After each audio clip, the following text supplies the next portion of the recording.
अवदतौ संकीर्तनयकूपितरयो कमलयुतक्षौ विश्वम्भरो द्विजवरो युगधर्मपालो वन्दे जगत्प्रियकरो करुणावतारहो श्री गौरांगो नित्यानंदो श्री अद्वैत चंद्र गदाधर श्रीवासदि गौर भक्तवृंद সবাই হাত উঁচু করে বলো হরে কৃষ্ণ কৃষ্ণ কৃষ্ণ হরে হরে হরে রাম রাম রাম হরে হরে। আজকে আমাদের অধ্যয়ন মিশন স্কুলের বার্ষিক অ্যানুয়াল ফাংশন, বার্ষিক অনুষ্ঠান। এই অনুষ্ঠানে যারা অভিভাবক বৃন্দরা এসে উপস্থিত হয়েছেন তাদেরকে অনেক অনেক ধন্যবাদ, অভিনন্দন আমাদের স্কুলের পক্ষ থেকে, এবং ধন্যবাদ জ্ঞাপন করি স্কুলের শিক্ষক শিক্ষিকা এবং পরিচালক বৃন্দ যারা এই স্কুলের সঙ্গে যুক্ত রয়েছেন। সকলকে অনেক অনেক অভিনন্দন, সবাইকে অনেক অনেক ধন্যবাদ। আজকে আমাদের এই স্কুলে ছোট ছোট বাচ্চারা অধ্যয়ন করছে, আর আমরা অধ্যয়নের মাধ্যম দিয়ে বড় হতে পারি। আমাদের এই জাতি তখনই দাঁড়াতে পারে যখনই তাদের অধ্যয়ন সুন্দরভাবে সুসম্পন্ন হয়। সেই জন্য অধ্যয়ন একটা অত্যন্ত গুরুত্বপূর্ণ বিষয়। কিন্তু এই অধ্যয়ন যদি সুষ্ঠুভাবে সুসম্পন্ন না হয় তাহলে এই অধ্যয়নই আমাদের জীবনকে বিপর্যয়ের দিকে নিয়ে যেতে পারে। বিশেষ করে আমাদের এই স্কুলের মধ্যে প্রথম থেকেই আমাদের মাস্টার মশাই আমাদের এই স্কুলে আধ্যাত্মিক পরিবেশকে বজায় রেখেছেন। পরবর্তীতে আমার সঙ্গে কয়েকবার পরামর্শ করেছেন যে কিভাবে আমরা স্কুলকে আরো আধ্যাত্মিকভাবে আমরা সামনের দিকে এগিয়ে নিয়ে যেতে পারি। তার উপরে আমি ওনাদেরকে কিছু বিশেষ নির্দেশক বলে দিয়েছি।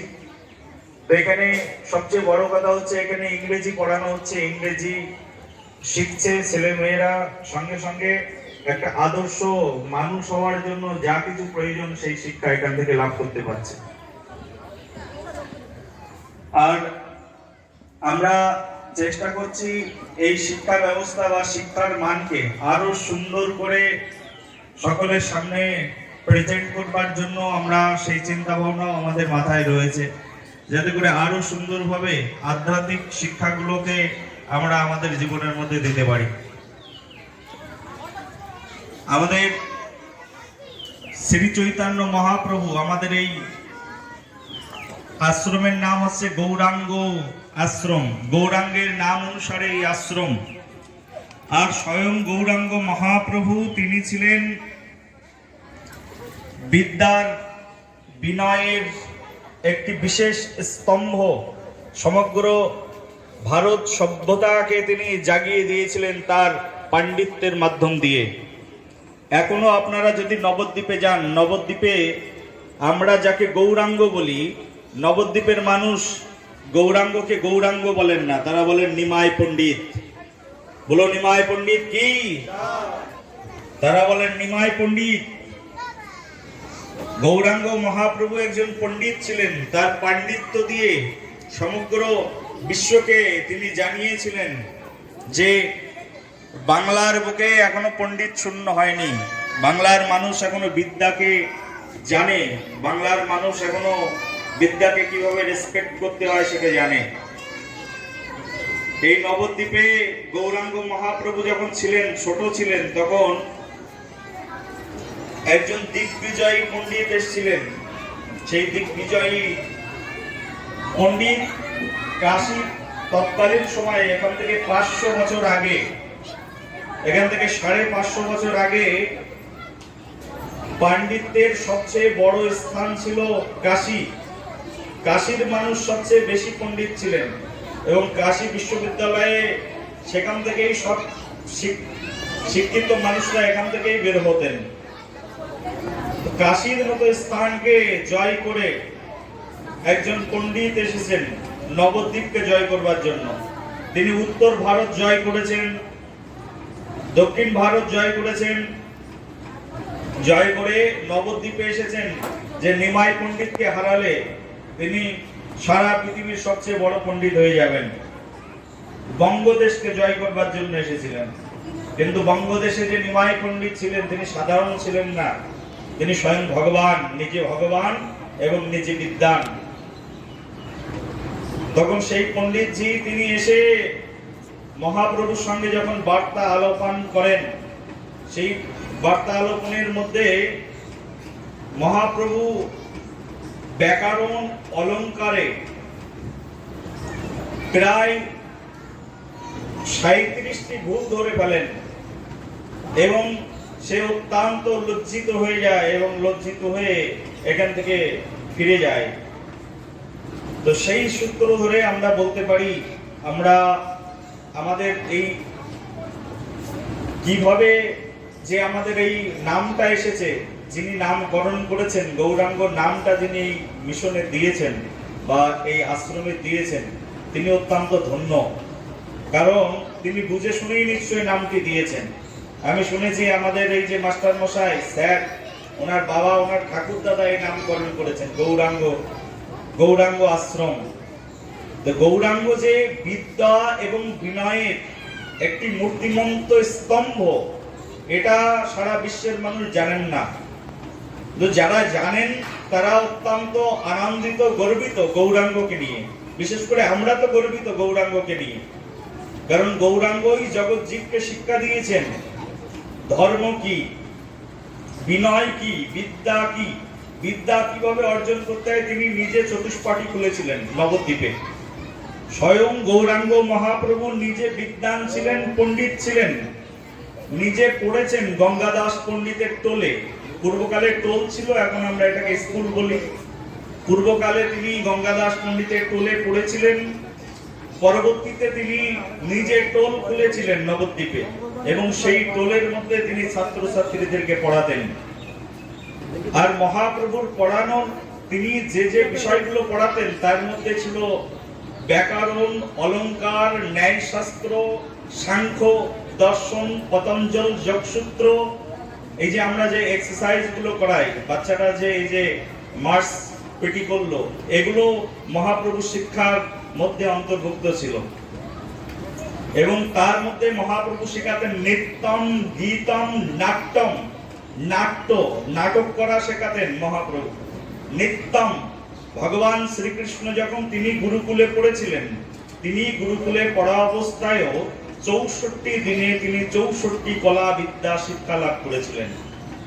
64 দিনে, একদিনেই তিনি পুরো নৃত্যটাকে একদিনেই তিনি আয়ত্ত করে ফেলেছিলেন।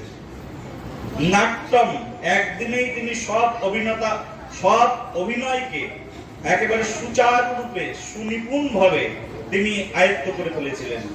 গীতম, একদিনের মধ্যেই সমস্ত সঙ্গীতগুলোকে, সব রাগ রাগিণীগুলোকে তিনি আয়ত্ত করেছিলেন। তো এগুলো হচ্ছে আমাদের শিক্ষার বিষয়। তো আমার মনে হয় না যে আমাদের স্কুলে যেভাবে শিক্ষা দেওয়া হয়, যে এখানে বাচ্চাদেরকে বেদের শ্লোক শেখানো হয়, তাদেরকে আদর্শ মানুষ হওয়ার শিক্ষা দেওয়া হয়, তাদেরকে নৃত্য গীত শেখানো হয়, সব বিষয়ে যে যে বিষয়গুলো আমাদের পূর্ব ভারতে, এখান থেকে হাজার হাজার বছর আগে ভারতবর্ষে যে শিক্ষা চালু ছিল, সেই শিক্ষার কিছুটা রূপায়ণ আমাদের এই অধ্যয়ন মিশন থেকে করা হয়। আমার মনে হয় না যে এই উত্তর 24 পরগনাতে আর কোনো স্কুলে এরকম শিক্ষা দেওয়া হয়।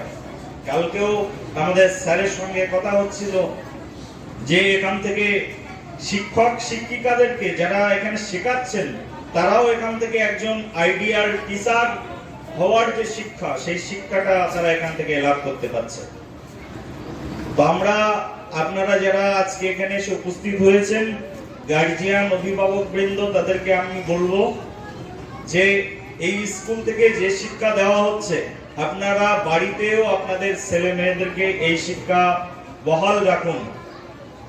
এখানে এসে তারা মন্দিরে প্রণাম করে, শিক্ষক শিক্ষিকাদেরকে প্রণাম করে।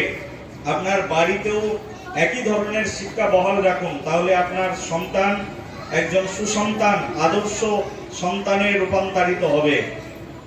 যে শিক্ষাগুলো এখান থেকে পাওয়া যায়, এই আশ্রম ভিত্তিক একটি প্রতিষ্ঠান, এই শিক্ষা আর অন্য কোথাও পাওয়া যায় না।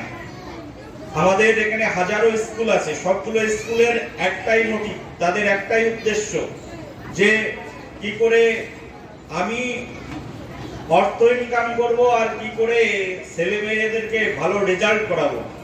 কিন্তু আমাদের এই স্কুলের উদ্দেশ্য এরকম নয় যে শুধুমাত্র ছেলে মেয়েরা ভালো রেজাল্ট করবে আর অনেক টাকা উপার্জন করতে হবে।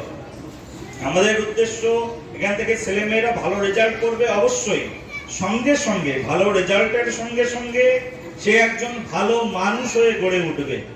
তার জন্য আমাদের শিক্ষক শিক্ষিকা বৃন্দরা নিরলসভাবে পরিশ্রম করছেন। আপনারা অভিভাবক বৃন্দরা আমাদেরকে আরো বেশি সাপোর্ট করুন, আমাদের শিক্ষক শিক্ষিকা বৃন্দদেরকে। এই স্কুল আরো সুন্দর হবে এবং ভবিষ্যতে সমগ্র বঙ্গদেশের একটি মডেল স্কুল, আইডল হিসাবে এটাকে গড়ে তোলা যেতে পারে। সেই জন্য সবাই আমাদের সঙ্গে যুক্ত থাকুন, সবাই ভালো থাকুন। এই স্কুলে উত্তরোত্তর সমৃদ্ধি ঐশ্বর্য বৃদ্ধি পাক, স্কুলের শ্রীবৃদ্ধি পাক, এই কামনা করে আজকে আমার কথা এখানে বিশ্রাম করছি। হরে কৃষ্ণ কৃষ্ণ কৃষ্ণ হরে হরে, হরে রাম রাম রাম হরে হরে।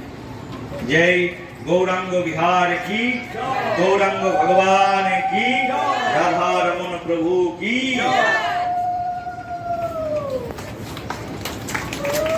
पूज्यपाद मनोहर हरिदास गुरु महाराज की